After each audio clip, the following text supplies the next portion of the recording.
За өдөр минь өнгөрсөн 7 хоногт Las Vegas хотноо болж дууссан NBA Summer League-ийн үр дүн болоод шинээр лигт орж байгаа тоглогчдын гүйцэтгэлийн талаар товчхон дүгнэлт видео хүрэхэд бэлэн боллоо.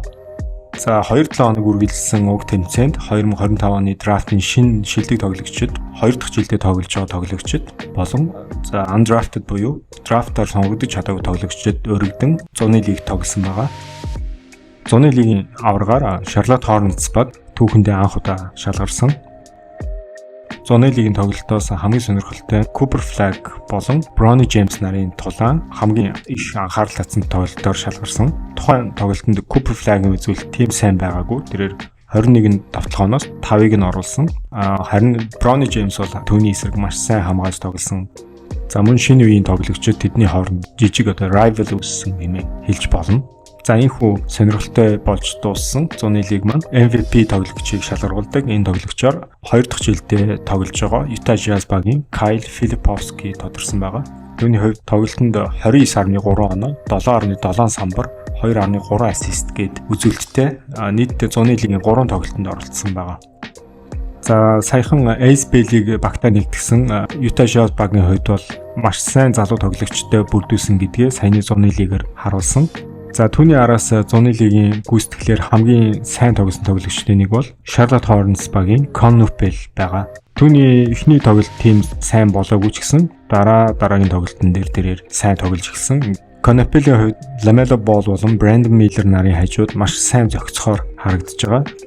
За мөн зуны лигээр тодорч сайн тоглосон залуу бол Sacramento Kings багийн сонголт Nick Clifford гэж тоглож байгаа. Энэ тоглогч нь double төгсөн үзүүлэлттэй тоглож чадсан.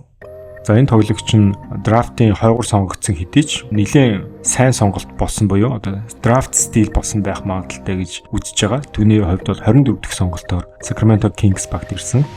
Clifford-ийн хувьд багт оноо самбар дээр маш том тус өргөж чадхаар тоглогч харагдаж байгаа. За түүний хажууд мэдээж хэрэг Malik Monk болон DeMar DeRozan болон Zach LaVine-аар тоглоно. За мөн дажгүй гүйцэтгэл үзүүлж чадсан тоглогч бол San Antonio Spurs багийн David Jones Garcia гэж тоглож байгаа. Мэдээж хэрэг 2 дахь сонголт болсон Dylan Harper болон Carter Bryant нарын гүйцэтгэлийг илүү хүлээж хийсэн ч гэсэн David Jones Garcia-гийн тоглолт сайн болсон. Тэрээр зуны лигт 21.6 оноо дончилсан байгаа. Тэрээр өнгөрсөн жил Memphis багт тоглож байгаад хасагдсан тоглогч. Тэгээд Mexico City Captains гэдэг багт G League тоглож байгаад G League-ийн бүх rookie тоглогч нарын багт нь багтсан байгаа. Магадгүй түүнийг Spurs баг авахгүй байсан ч гэсэн тэрээр өөр багт бас тоглох потенциалтай гэдгийг харуулж чадсан ийм зуны лиг болж дууссан байгаа.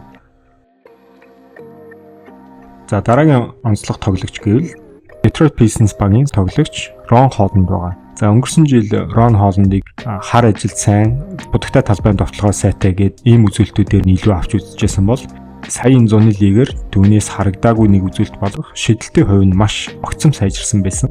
Түүний хувьд өнгөрсөн жил 23.8% таа 3 оноос шийдсэн бол сая зуны лигт 46.7% таа шийдсэн байгаа. 21 оноо 6 самбар дончилсан байгаа. Тэгэхээр түүний шидэлтийн гүйцэтгэл сайжирсан. Энэ зун өөрийгөө бас нэг шат ахиусан тоглогч гэж үзэж байна. За дараагийн онцлог тоглогч нь Drew Timme гэж тоглогч байгаа. За энэ тоглогч нь Brooklyn Nets багт зуны лигээр тоглосон. За Drew Timme хуучин Gonzaga-гийн их сургуулийн гол тоглогч байсан. За тэрээр 3 тоглолт хийсэн. 25.3 оноо дунжилсан бөгөөд Filipowski-гийн ард 2 дугаар бичигдэж байгаа 8 самбар 3 оноочтой дамжуулт өгч лигийг дуусгасан байгаа. Өнгөрсөн улирал тэрээр G League-т Stockton Kings болон Long Island Nets гэсэн багуудад тоглосон. Brooklyn-тэй энэ жилдээ 2 талд гэрээ хийх өндөр магадaltaй байгаа. За дараагийн онцлог тоглогч бол энэ жилийн драфтын 1 номер Cooper Flag байгаа. За түүний эхний тоглолт тийм сайн болж чадаагүй ч гэсэн 2 дахь тоглолтын дээр үнэхээр одоо эзэрхийлсэн тоглолт үзүүлсэн.